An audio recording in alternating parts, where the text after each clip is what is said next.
di ay si Danny Caligaspi, ang inyong interviewer nga niabot sa Suba. O karon ni atay nakitaan nga small business nga usa ka tindahan. O karon atong sudlon na sila.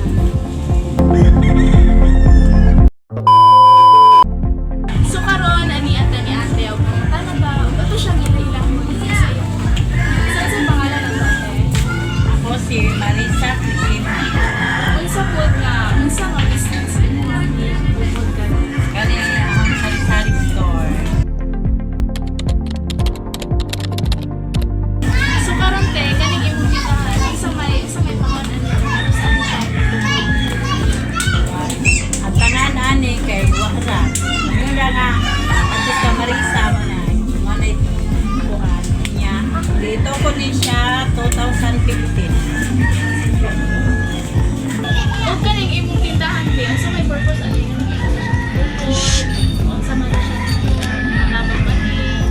O kanang tindahan yun na dahil nako katabang sa among ang pamilya kay ana namin magkuha og konsumo di namin mapalit og laing sa tindahan kay na may kaugalingon.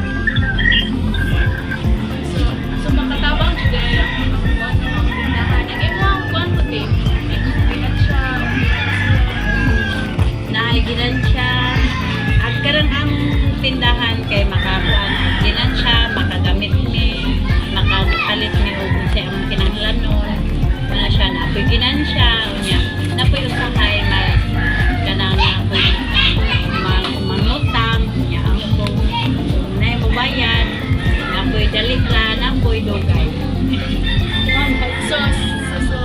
So karon te kanang karon nga year sa ilang tindahan siya wala ra.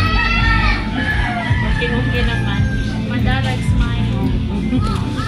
darang Sige be niya. Last na kung pangutan na is unsa may sa mga naay tindahan karon unsa may masulti nila.